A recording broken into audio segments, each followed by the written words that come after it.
Welcome back to the Fish Tank presented by iHeart Radio right here on the Miami Dolphins Podcast Network. Seth Levit with my main man, OJ McDuffie and Juice. We are back in the Wingfield living room. A new season is about to start, but we're kind of going back to an old friend. Not old because he's an old guy, but a long-time friend. Well, Big Seth, you know how I feel about this, man. You know, back on the offensive side of the ball. And not only that, in my position, right in my room, my meeting room right here. And not only that, but hometown. Well, we'll get on to that. We'll talk a little bit about that, of course, man. But yeah, definitely. Welcome, man. Well, Chris Chambers dives into the tank for the first time since 2019. Have things changed a little bit here? What do you think? A little bit. A little nicer, a little bit more comfortable. It's a lot cooler. You know, those are big factors. But I absolutely love it, man. I'm glad I was a part of the growth. That's the main thing. And see where you guys been able to take it to has been outstanding, man. So just keep up the great work for sure. Well, with great guests, and we can deliver great work. We appreciate it. Juice, I don't know if you guys remember, so we sat in my office around the little card table when we did the first one, and I backed the chair up and turned off the power strip and cut the whole interview. I was listening back to it. Amateur hours for us. It was complete amateur hour. Things are a little bit better now. We got the whole crew with the Dolphins content team that are going to make us look and sound a little bit better than we did before. Sweet. It comes out real nice. So, all right, so Chris, you know, as a former wideout myself, and as, you know, I'm a Dolphin fan too, man.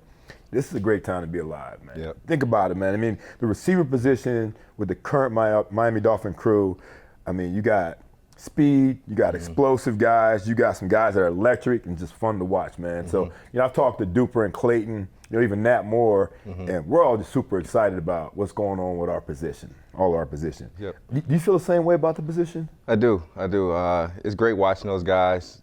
Last year I got a chance to come watch them live for practice, had a big alumni day, alumni barbecue, and just to see the speed of Tyreek was unbelievable. You know, I consider myself a fast guy, but his gear is something that I've never seen before.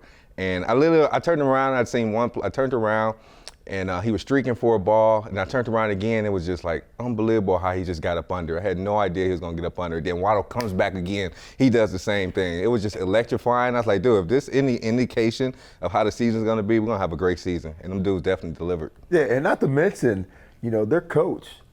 A guy that you took under your wing, man. He was a young guy trying to make his way, you know, in the league as well. Wes Welker, man. Talk about, you know, the effect that Wes might have on these young guys. Yeah, man, all day, man. Young. Yeah, I mean, I poached Wes a couple times trying to get into the coaching realm myself, and he told me how it is and, you know, how much time he has to kind of put into it. But, you know, him coming back down here to South Florida and then be able to put together this receiver core and kind of put his imprints on the guys has been great to watch. You know, I know he's going to give them a lot of the insight. It's just nice to have a player coach, especially for your position. I feel like those guys have just a little bit more relation. You get way more respect. You know, me as a player and being a coach too, on high school level and college level, I ain't had to yell. I ain't had to yell at these guys. I had so much respect when every time I spoke to them, they understood what I wanted them to deliver. And I think Wes has that same amount of respect, and I think that's why he was able to get the most out of his guys. Street cred. Yeah, you got street cred. He's been there, done that. You know, a lot of times you got guys that, you know, coach it. They might have played at some level, but never at the level we play at. Nowhere near the level. And I go back to myself. I had Charlie Joyner, who's a Hall of Famer. I had James Lofton, a Hall of Famer. And those two guys were the best coaches that I ever had. Yeah, they were great. And so I can imagine having Wes around and some of the other guys has been great as well. And what's it like for you? I mean, when Wes got here, he was the young guy you kind of took under your wing in the position room, and you got to see him start to blossom as a player here. And then obviously when he went up north, things changed. That's all needs to be said. We'll leave it at up north. And now here he is molding and shaping the future of your position with this team. Yeah, I have a video that I had got a video from the Dolphins, and it was me making a play, and guess who was on the sideline? It was Wes. He wasn't in the game. He was just on the sideline, probably played about 10 plays, you know what I'm saying? Unbelievable. And then he got his opportunity and made the most of it. And actually the year that he was here, he led us, the second year, I believe he led us in catches. He had over 60-some catches. You've seen the talent that he can do inside in the slot, and then he took his talents, you know, somewhere else and made a productive career out of it. So that was just fun playing with him, man. He had a lot of grit, a lot of toughness, man. He was literally, for me, for a long time, the pound for pound, one of the best receivers in the game at that time. Yeah, and I think Chris also showed him what life in South Florida was like as well. I know. I wouldn't say that. When you take people on the wing, you got to do it all. That's right. I mean, you can't just do the football he part showed of it. him how to be a Miami Dolphin on and off the field. Come on. You know, we had fun because that's back then when we did have our receivers nights. Right. So we had our receiver nights every weekend, or not every week. I think every Thursday or Fridays where we all go out and hang out. And one time we actually went over his home to hang out, which is probably the best place for all of us to be. You know, inside the home, don't have to worry about being out in the club or hanging out or getting in trouble or anything like that. Exactly. And we had a great time at his house, man. He was very inviting, playing pool, playing cards, watching the game. So that was good, just have that type of environment back then. Way to bring it back home. Yeah, there you go. Way to bring it back home. Very well done. So this idea for a Dolphin fan, if you're sitting there and you're thinking, here are some of the greatest receivers in the history of this franchise, and they're just sitting in a room watching the current receivers, you know, I think that's a pretty cool thing. So yeah, I was talking to Duke and Clayton and even Nat Moore, right? You know, it's like, okay, man, I get it. But one thing that you also said is that all of you marvel at the number of targets that these guys are getting. Which is funny to me that like Mark Duper and Mark Clayton are still complaining about targets as if those guys didn't shatter the record books here. But you, on the other hand, out of all of these guys, probably played in, I got to choose my words carefully here. Right. The most pedestrian passing game out of all.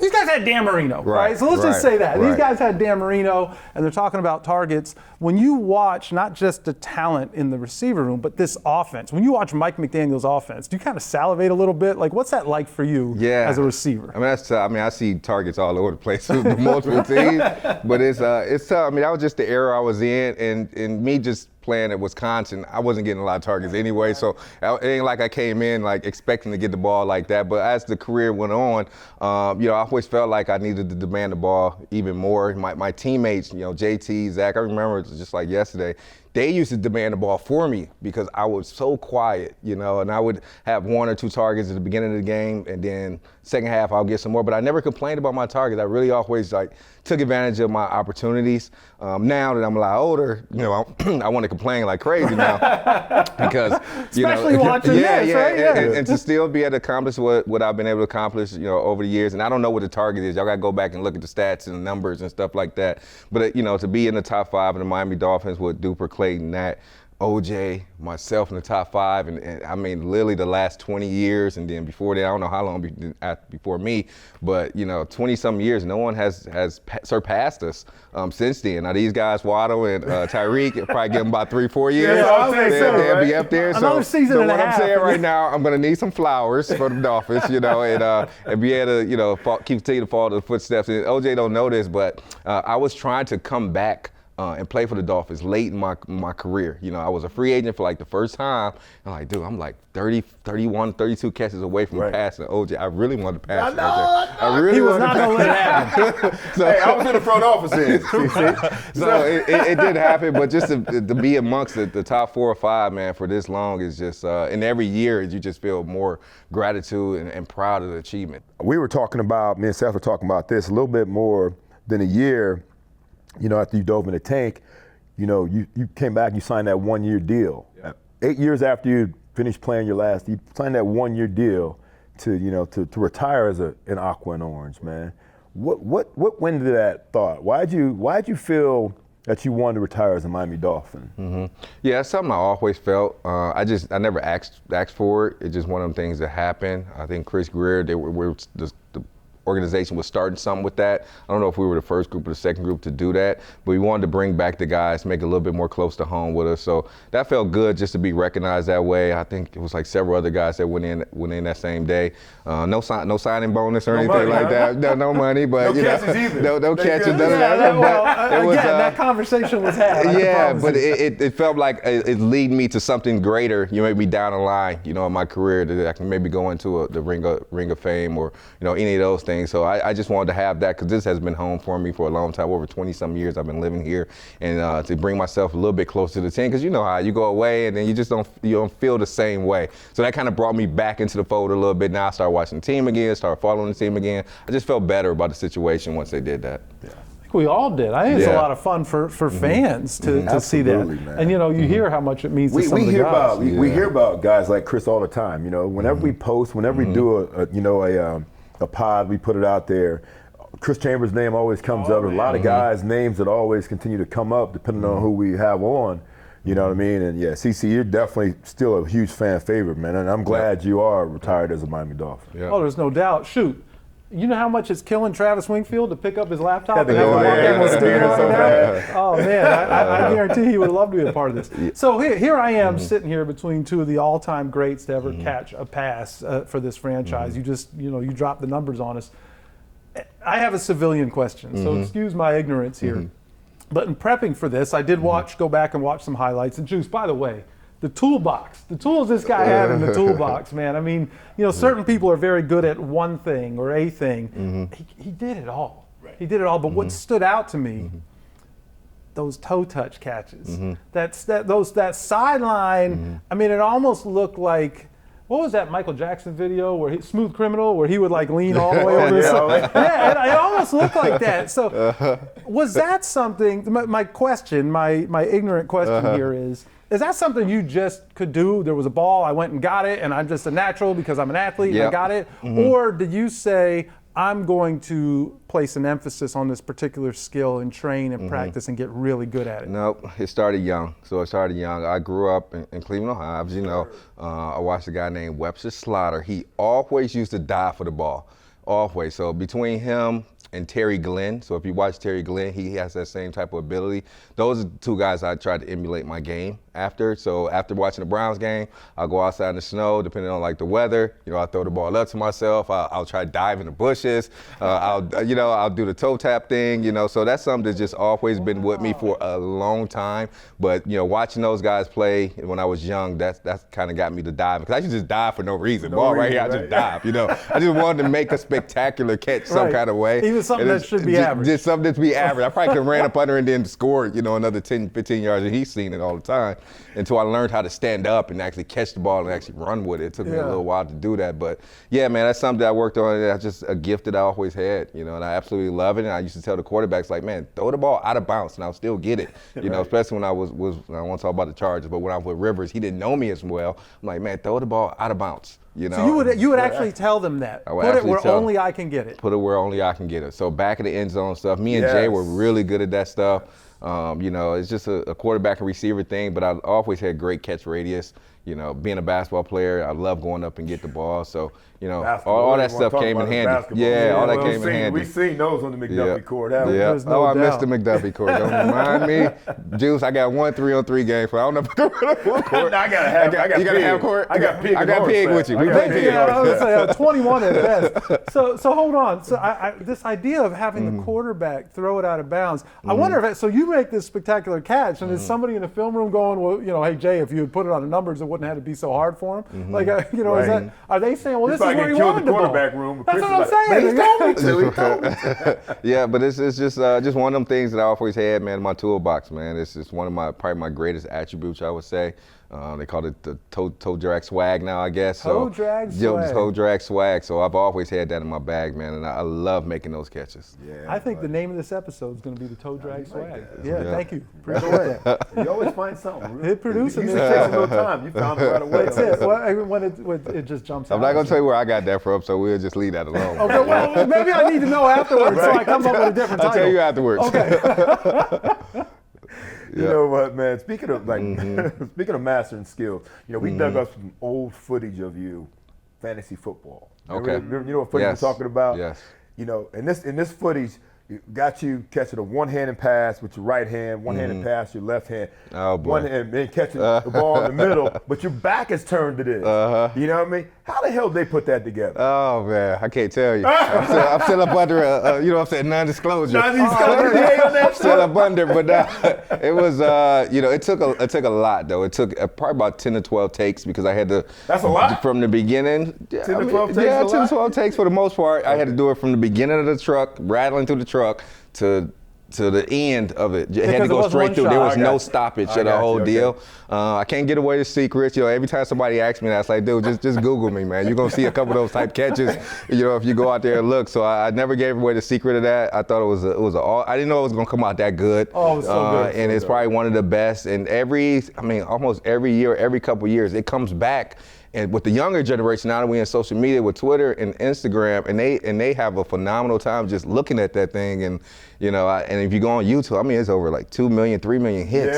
Yeah. Just by itself. Well, I got 100,000 of them. So. Yeah. Did you try to perfect it? Yeah, and then the kids try it. And then I see somebody who came kind of close at one point, but no one ever gets it all the way. Yeah, I can't imagine they do. My favorite part, my favorite part is what it is. But when he's in the truck and those kids, hey, and he's like, all right, one more time. He's like he's been doing this all day. Yeah, I love it. It was awesome. So the non-disclosure is still still up. It's still active. Yeah, I thought we were going to get I something. thought we were past Can't give it to you. I thought here in the fish tank, all right, we'll just ride with it. So, well, as impossible as that commercial seemed, what was nearly as impossible happened on December 4th, 2005, right here, home game against the Buffalo Bills.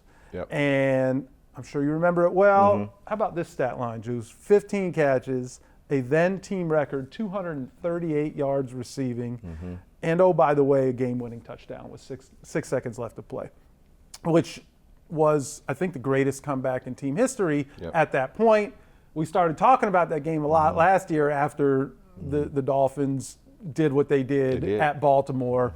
Tua 6 touchdown passes, 4 in the fourth quarter, and it brought back that game, memories of that game. We had Sage, your quarterback, for part of that. Some of those, because I think someone else started that game. Yeah, they got benched. Yeah. So Sage came in. I like how you said that. Someone else started. I'm glad you said someone else I'm trying to started. behave this I know. episode. I'm trying not to get voice messages like in this after this thing is done. But so Sage came in, and you guys did what really was the impossible. But here in the fish tank, he really walked us through that last drive, which was really cool.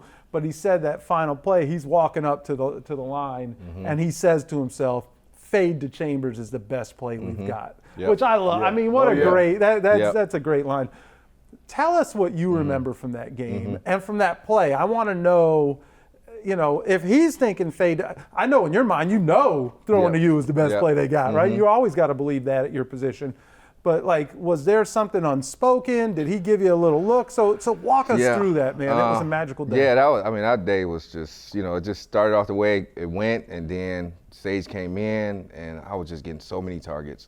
So many opportunities to make. Get some targets, I was getting to. That's what happens when you give me targets. I give you 300 yards damn near.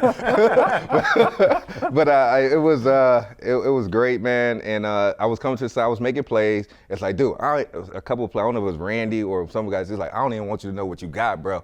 You were like 175. Everybody was like really hyped about the situation. They were keeping your yards. They were keeping it. They was like, dude, I ain't gonna tell you what you got right now. I know so we were keeping it just kind of kept going, and I had a big bomb down the middle that I kind of slipped on that I probably could have scored on. Now that I look at it again, I'm like, God, I pick my feet up. I'm scoring that. I throw the ball like down the field. It's like a minute left, but I'm like, I'm so hyped. Usually you got to get the ball, hand it back to the quarterback, get to the line. I was just so hyped, but I just felt so unstoppable at that point. Yeah. And then we get down there, we make our last play, and it's just one of them quarterback receiver. You ain't really got to say. I know Marino probably had it a lot with you, and it was just an eye contact thing. And then I just tried to get myself in like almost a basketball rebounding position, and I went up for the ball, and I out jumped the guy and just came back with it.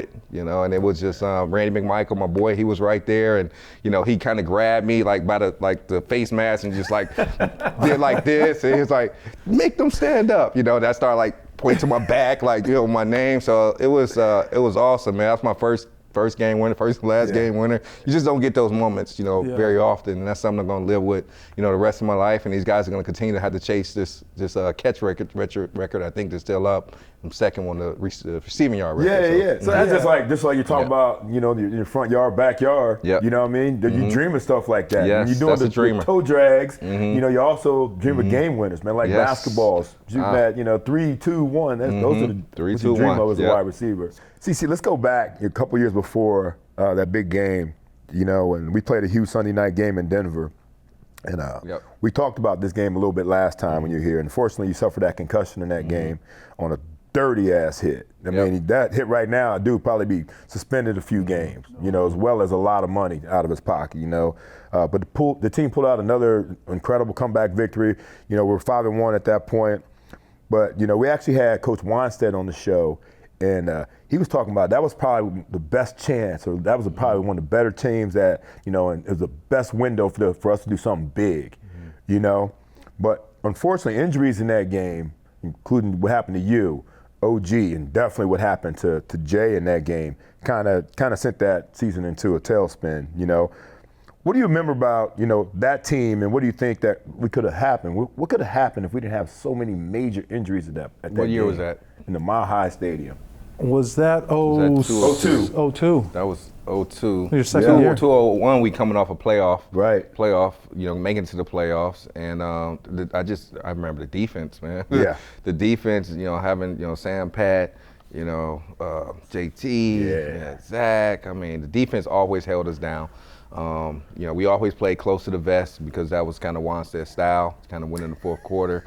And that's just what you think about that? I can talk about it now. I can't stand it. I know. I can't stand it because when he let when Norv was the coordinator, when he just let Norv loose, I mean, we were loose as an offense, and we did stuff from the beginning. We didn't have to wait to the end of the game to try to win, because at the end it's 50-50 from there. Like, the ball can go either way, but if you come out with it, you know, it's a little bit different, especially with a great defense like that, opportunistic defense that used to get a lot of turnovers and stuff like that. So I just really remember the defense being extremely strong, and us having some really good players, like, you know, with the mindset of just doing whatever we can to win. No one was selfish. So there was no real selfish players back then. You know, we all worked hard. Yeah, we all worked hard. We loved each other. We played hard, and no doubt that those teams, you know, I think for like 3 or 4 or 5 years should have went further than it did. Yep. Always came down to the end, you know, last 1 or 2 games, or we had to wait and see if somebody's gonna lose a game to get in the playoffs. Right. It's just like, not you know, control our own destiny. And the last thing you want is to have like 3 or 4 games and be out the playoffs. You know, now you're thinking about what you're doing in the offseason at that point. I remember, we've probably talked about it. I remember Mark Dixon was sitting there one time, and he goes, God, we get in the team meeting room every week, and then it would, you know, Coach would get up there, Coach Wannstedt, and he would start, right, well, we know it's going to be a tough battle. It's going to come down to the fourth quarter. And and he's like, damn it, Coach, can't you just come out here one time and say, we're going to kick their ass from the opening whistle? Yes. And, so we didn't get that. Well, great memories. And you're still making big moves. You know, we know you've done the training. We know you do a lot of the combine prep and those things. You're a businessman. But a couple years ago, you stepped into coaching in a big way, and you took on the head coaching job at a new program at the University of Fort Lauderdale. Tell us why that program. You know, why did you take that job? What did you love about the job? What did you learn about the job? And what went wrong? Yeah. All right. So I wasn't expecting it. For one thing, I was started getting into my coaching back. You know, I really enjoy coaching. I have a passion for coaching. So I started at high school, university school, Nova University School. A couple of my buddies, you know, Toro was there, Channing Crowder was there. So we had like 3 or 4 like former players. So it was a really good camaraderie. We had good teams. And then I had got a call, and once, you know, last couple of years, I think it was around COVID. COVID was just now getting over. And there was a buddy of mine who just, who was meeting with the VP at the time. And they were asking, like, dude, you know, any coach in the area, you know, any celebrity, you know, can we bring in? And he threw my name in a hat. So then the guy calls me, you know, we met, I thought about a week, and I literally got the job in like 2 days. Oh, wow. You know, and I didn't really know what I was stepping into. Because remember, I'm coming from being a high school wide receiver coach to a college head coach, you know. Do I have manager skills and stuff like that through the years? Yes, I do, but that was just a totally different ball game. And what like enamored me about the situation was that University of Fort Lauderdale, I've never heard of this school, y'all. I don't know if you heard of it before. I didn't until you got that job. No one never heard it, and the school been around for 20 years. Oh, wow. And I'm like, dude, University of Fort Lauderdale, man, I can statue up, you know what I'm saying? I was thinking real heavy, like, yo, this opportunity right here, I can take this. We play UM in about 5 years. That's how hype I was about the situation, but I didn't really know what I was getting into at that time, because the school was a startup school. I know y'all seen the stuff with Bethune-Cookman and Ed Reed and all that stuff like that. And I'm not going to go there. It was beat down. We were in a plaza area in Lauderdale. What I did love about it is that, you know, it was a church school too. So it had like a Christian background, which was awesome for the students. And I just saw a great opportunity to be able to like supplant myself, continue to help the community, build something great. I mean, you're building a college team, which pretty much builds your college, you know, and your other sports programs. And I took it head on. You know, I had no coaches. I had no players. The school had probably like 1 or 2 graduates. This is May. And then I have So it was you and an idea. It was, yeah, because it was an amateur team before. It was just an amateur team, and they didn't play no big-time college football. This is not D1, D2, D3. You know, this was just an amateur team going into it. And I get the schedule, and it's like FCS school, D2 school, D2 school, D2 school. And I have no players. So I'm like, in May, you know, season's only in 2 more months. You know, so I couldn't forfeit because these are, in college they have guaranteed games. So if you forfeit, you have to actually pay the forfeit, you know, but sometimes if you play the team, they give you some money. Right. So I think the school was trying to inherit money for playing like bigger schools, right, but with no team. So yeah, at some point someone's going to catch on. Somebody's going to catch on to that. Did you have eligibility to FCC? Hey, I'm telling you. It's like when he's back in Cleveland throwing the ball to himself. Hey, I'm trying to tell you right now. I was like, okay, I got to put together a team here, you know, and I had to order the uniforms. I had to do like a whole bunch of other like operational stuff. I had to be the director of football. I had to be the equipment manager. Yeah. The AD at the time who hired me got fired a week after. And he was the AD and VP, so I had no one to report to really, but the chancellor, who was the bishop of the church, and that the church was making money. So it was just like, I was just almost on my own for the most part, had a little support, and it was tough. So I did some camps, because I've always done camps, you know, in the area, so I did some camps over the summer. I scrummed up about 30, 35 guys for the most part. You know, this is college, you know, you need like 60, 70, 80. Right. And so we get to the season, and I'm still trying to get guys. And at this point, I don't really have like 3 or 4 linemen, straight up, 3 or 4 linemen. You know, so how do you even play with that? What kind of an offense are you running? That's what I'm saying. We had to run a spread. Get the ball out there really quick. Spread. Really quick. And I had a bunch of skill guys. Skill guys, you can get them anywhere, but for the most part, I mean, I was like looking for people. I see a guy at the gas station, I'm like, man, this dude kind of big, you know. You see, he got some eligibility, come on the team. I tried to get guys out of town. I was paying for guys to come in town, to go to hotel. I was doing whatever I can just to get the program to a point to play games. And so we didn't have enough players when we got to August. We had to play our first game. Luckily, and this is not a lucky thing, but one of our players had COVID.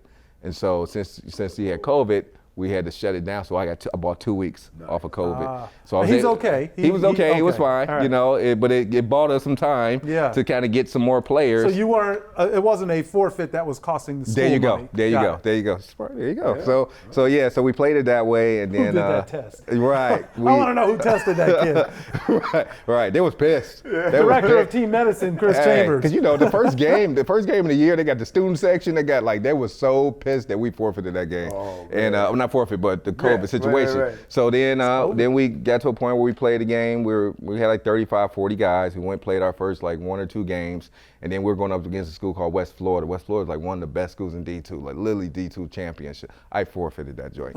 I forfeited real quick. I had to. I was like, there's no way in the world I'm going to take this team up to West Florida and get demolished like this. So it was tough. Like I think I saw this movie. It was called The Bad News Bears. We were bad. You know, I needed some time. I didn't get no time. Usually, like, there's schools similar, like St. Thomas University. There's FAMU. There's some other schools. Kaiser, where I was at for a second. They gave their coaches a redshirt year to go out and get their players and build the program. Right. I had no redshirt year, so it was tough just doing that. But I did make it through the season. You know, during the season, one of the games I remember, we played a Texas school. And, you know, they had, 130 kids out there. I'm like, dude, can I get you a third line? Yeah, right. And it was you just talk to those kids. You guys ain't playing, man. What's this? I bet you some of those kids were probably like, I bet I can start over there. 1,000% they were saying that. And I ran the clock, man. You know, I had a lot of pride. And it got into the second half, and we were getting beat down. Players was falling off left and right because only had 35 players. So 1 or 2 players, that's like 4 or 5 players. And I was like, ref, can you just run the clock the second half? I had a lot of pride. You know how hard it is to run the clock. This ain't high school. High school you game, ain't college. Yeah. And I was like, run the clock in the second half. And So we did that, but we almost won a couple games when we got to the end. And then once we were kind of finished with the season, I thought I did a miraculous job. I'm like, dude, I didn't put Coach together a of the program. I didn't win no games, but I was close to winning one or two. And with 35, 40 guys and no time and no coaches, I thought I did a great job, And then at the end of the game, they said, well, we don't have the resources. We're just gonna part ways. And I'm like, you got to be kidding me. So they parted ways, and I had about 450 to 500 recruits, because I was recruiting too. I'm like, all right, I'm gonna get myself ready for next year. I had about 500 recruits just ready to come. Our last game, we had 50 kids come to the game. We played at a cricket stadium in Lauderdale, so I had to go find us a stadium. Yeah. So that's where we played. So I don't know if y'all know the It's cricket a great looking facility. So yeah, so I was like, I don't know how good we it turned is into for a football field. Yeah. We turned into a football field. I had a practice field that was upgraded, and it was across the street from the school. So I was just we didn't have a weight room. We had no weight room. So I had to, borrow one of my buddies' weight room in Deerfield Beach. So I had to send the kids all the way to Deerfield Beach to get weights, then come back to it was hard, But I thought I did a great job. I'm still trying to figure out what happened at the end. I didn't get the answers that I want, but I didn't cry about it. I just said, pick myself up and like, all right, Wow, that's the coaching. good That's stuff. coaching Yeah, for you. That's how it be. That's a lot of how gas, it be. You but, think that you just who knows gonna what players you can find at the yeah, you gas think you station. just gonna people bring you in for your name or something like that. You really have to work up. I mean, ask JT, ask some of these people. They had to really work their way up the coaching staff to be able to get to where they at now. And now Pat and JT and Sam and all of them are moving up, but they started in high school. They had to. Yeah. I bet you appreciate the flexibility now, though. Oh, I love it. Yeah. I love it. I just want to go to some games I now. know, that's right. I Enjoy the want to good life. recruit. Yep. Okay, Chris, it's time now for the fish tank 2-minute drill. Okay. Oh, yeah. All right? We're going to fire some quick questions at you. Don't be throwing and the see ball how down you the handle field. this Okay. no huddle offense. all Okay. right? Okay. Big Seth's your QB1. I'm in the slot, and you're on the outside. How can I Okay. lose? All right? All right? How can All I right. lose? You All think- right. We have a clock? Yeah. It's okay. If not, we'll keep it we'll in our get head. it. We'll get it These figured two out. guys live and breathe 2-minute drill. All right, so we're going to put you on the clock right now. 2 All right. minutes. All right, you ready? Sir. All right. He looks a little nervous. Yeah, because I don't know where this is going. I don't know, it's multiple choice, so I have like. Just right, roll with it. okay, roll Just with it, go. No huddle offense. All right. From one Cleveland transplant to another, who makes the better sandwich? Miami Subs or Mr. Hero? Mr. Hero. What's your go-to sub? I don't remember. Yeah. But the Mr. Hero sub. Yeah. Mr. Hero sub. He's That was going good. hometown. Yeah, I like love really, it. Mr. I love Hero it. He was went, good. oh my Last time I was gosh. there, I had a People don't know couple about that. Yeah, for sure. it. Now they know. Google me, right? Google Is that me. what Channing used to say? All right. In the 1986 film Stand By Me, which Uh-huh. is about 4 boys who go on this epic hike to find the dead body of a missing boy, River Phoenix, may he rest in peace, plays a tough but loyal kid from the wrong side of the tracks, and his name was Chris Chambers. Chris Chambers. So if this Chris Chambers was going on an epic hike with 3 of your former Dolphins teammates, who would join you? Whoa, Randy McMichael. I guess that's my boy. Yeah. Woo, that's tough. I bring JT with me. Okay, I just bring, in you know what I'm case. saying? Yeah, because we need that. Let's bring Channing. Channing. I like Let's that. bring Channing. So Yeah. Channing's probably the one. What was the kid, Vern, who was running across the tracks and dropped his comb in the water? That's probably. Yeah, I Crowder. think that's a good crew. I think we'll have a lot of fun along the way. I would watch that film. All right, here you go, CC. You got less than a minute left here. To this day, you are tied for 3rd all-time at the Combine with a vertical leap of 45 inches. 45. You see him dunk. It's ridiculous. We've seen it. Oh, yeah. Do you know what former Dolphin is ahead of you in the 2nd place? Cameron Wake. We did know. You did know, 45 and a half. It's like those guys who were drafted and they know how many receivers Yeah, were I'm drafted gonna know. before. I'm gonna know that. Yeah. Especially when you get up to those ranks right there. You're gonna keep your eye on that. Oh, I love it. That's a good one. Oh, okay. All right, last question. The last time you were on this show, Juice admitted that you were his favorite player. And he even said that he had 4 of your jerseys, all the different colors, right? 4 of your jerseys. Who is your favorite Miami Dolphin? Wow. No pressure. Woo. Ricky Williams. Ricky Williams. Ricky Williams. So I that's the 2-minute absolutely drill. love Ricky Williams. I love the way he approached the game.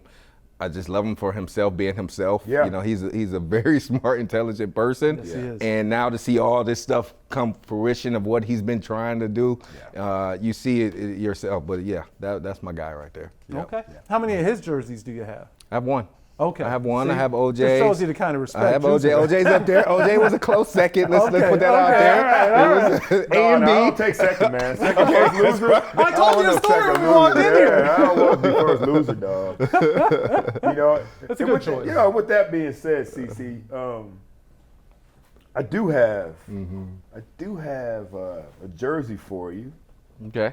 Okay. But the only way I'm gonna give you one of your jerseys is if you sign one for me. That's Look done. at that. That He is wasn't done. lying. That's He wasn't lying. Because I can't find none of my jerseys. I got like It's hard to six. get I got like those. 6 These are jerseys. big It's ones. hard to now. get I those wore 'em former back in the players. day. It was big Look back at in the that. day. They pulled out the orange too. Look at that. That is sweet. This is high demand, Juice. Yeah, This buddy. is high demand. This is probably Big Papa Pump right here. Yeah, right. Pump. We got you, Pump. What size is that thing?